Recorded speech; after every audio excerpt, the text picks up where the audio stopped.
Cafecito with Rosie on TV. My name is Rosie Paulsen. I'm the owner of Rosie Paulsen Enterprises and SNR Services.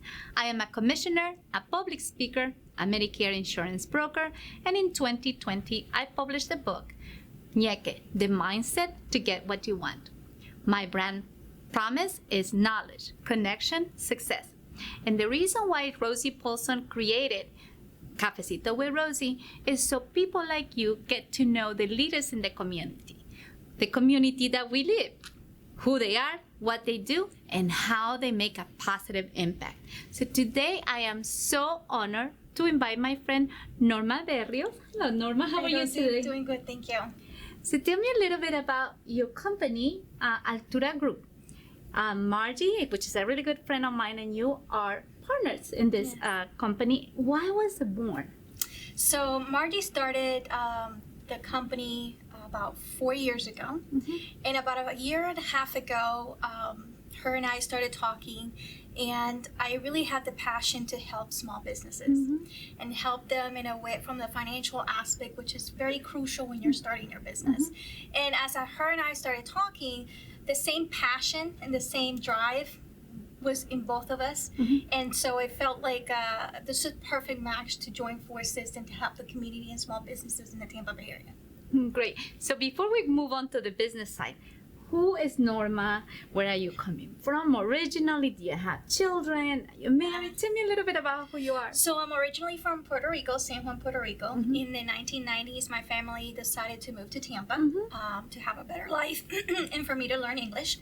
And we moved, and I was practically raised here, went to USF, got my accounting degree and my master's degree in accounting, and found my passion in numbers. You know, loved numbers and enjoyed it.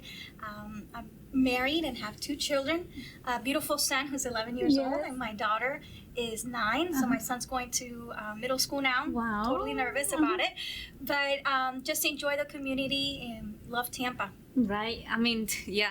And I think what Tampa is now, which now we are the 3rd largest city in Florida, was not what it was when we arrived here. As a matter of fact, we were just talking about the first Spanish restaurant was Colombia, the Colombia restaurant that everybody comes to in Ybor City, which now Ybor City is so famous, and Tampa is famous because of Gasparilla. But it was La Teresita. La Teresita was the 2nd oldest Spanish restaurant here in the Tampa Bay area, and they're still active today. Very active, yeah. So those are some business stories. So you know the person from Colombia restaurant has a couple of businesses that they have the brand, and it's all about, you know, empowering business owners to succeed. And that's the part where you and Margie and your company come and help business owners by setting those financial goals. Absolutely. Now, I know you helped me this time with some of the aid that we have as business owners from the SBA for, you know, the situation that is happening right now. So tell me a little bit about what is currently available for business owners that they are transitioning or perhaps are continue their business during this. Well, as you know, the pandemic was very hard on small businesses, and from a financial aspect, something that wasn't expected that was coming. So the SBA provided some programs, including the PPP, Patient Protection Program, which was a loan that could eventually become free money if you met certain requirements. We've gone through the PPP 1 and PPP 2. The funds now are exhausted, but if you as a business owner have applied through the PPP, it's now the time to start thinking about the forgiveness program and going through that process in order to get that loan forgiveness. So the second program that's out there is actually for restaurants. It's the SBA restaurant rehabilitation loan, and that started the doors open May 5th, and it is for restaurant owners that were open during the pandemic, and you didn't have to be open the whole year, but at least you were open partially because of the pandemic. The SBA is giving out grants to help subsidize them while they come back and reestablish themselves in the restaurant business. And that's in this SBA, which is national, but also the city of Tampa has some programs. And each location or city has their own little programs. And I believe that's also what you bring to the table, because you do all that search and investigation and research, and then you teach business owners. Absolutely. We try our best to get up to date with the grants and assistance that are out there. And one of the things that we do is connect with the community, with different organizations that are out there, with the city of Tampa, to figure out what's available to help our business owners, because this was an unexpected, unprecedented time for everybody. So we want to be that financial advisor and help them through that as much as we can. And I think establishing that relationship before situations like this happen, right? The unexpected, the pivoting, which is now such a famous word, but if you ask pivot in 2019, nobody knew what, 2018, nobody knew what pivoting was. But as a business owner, pivot is one of those words now that everybody knows. So pivoting into something new, an area perhaps that you don't know, an area that you were putting off, but now you're trying because there's no other choice. And I believe that's where you bring that knowledge into the table, because you know what happened before in the business. So you have that experience or history, and then you say, well, have you tried this? Be like a outside the box thinker for that business owner that perhaps is looking for some guidance. Why do you think that's important, especially as a business owner? Right. I think it's important. You know, the nice thing about business owners is you guys have the passion. You guys have the vision and the idea of where you want to take your company, whether you're pivoting or you're starting a new business. What we're here for is to help you financially look at that and help you financially build those building blocks to get from point A to point Z in the most financial viable way. So we help you that roadmap from a financial purpose, from building a budget to looking at cash flow forecasts. When is it okay to start hiring people? What are the things that you need to consider when you're looking for an employee? Right. So from every single building block, we want to help you guide that map. Right.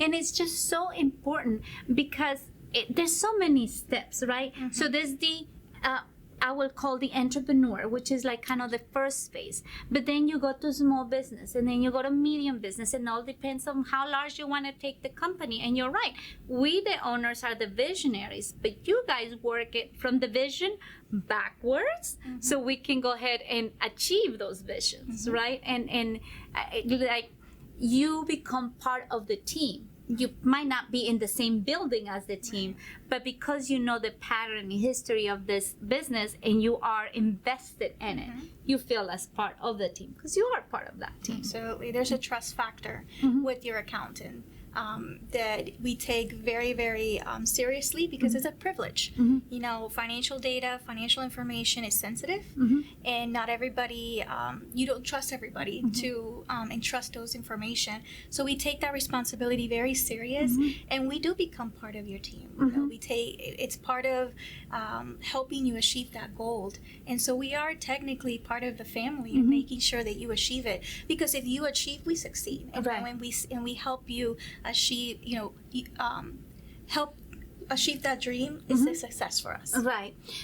And I think one of the things that as the financial aspect of it, the numbers cannot lie, right? But there is some business owners that hire professionals, but they don't let them be professionals. And it's all about what I call it the FAT. Faithful, available, and teachable, because we as business owners, we are great salespersons, or depending what our skills are, but we are not good at everything. So that's why we hire professionals like you guys to tell us what we need to do. So you also bring that to the table, that you tell us sometimes what we don't want to hear, but is what is needed so we can move forward.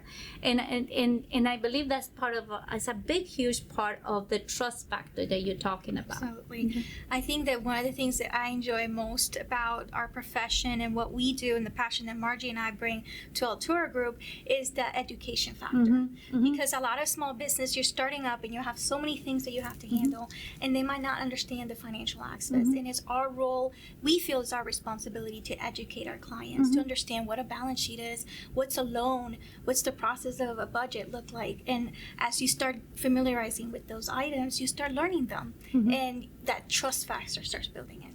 And I think people don't understand the budget aspect of it, right? So you're starting your business and there's no money yet. So why should I have a budget if I don't have business? Right. A budget. Or money, right? Absolutely. A budget is the map. Or the roadmap to get you to where you need to be. Whether you need capital to start a business, you need a loan, or you need to contribute funds to start your business, and then how are you going to spend those money? Right. Are you going to spend it in marketing?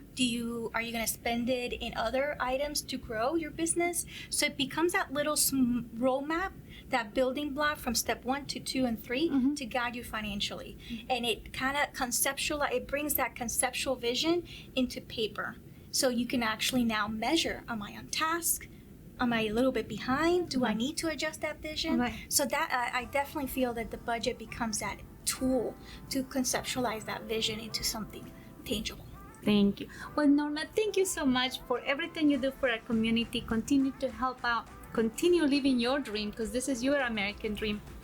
And don't give up. Thank you so much for visiting us today. Okay. Well, and my friends, remember, each of us have a talent. Some of us are the visionaries, some are the working bees, some are the ones that keep you accountable. And being faithful, available, and teachable is one of those skills as a business owner that you need to master. This is Rosie Paulsen. Stay pure, stay positive, and stay inspired. Ciao!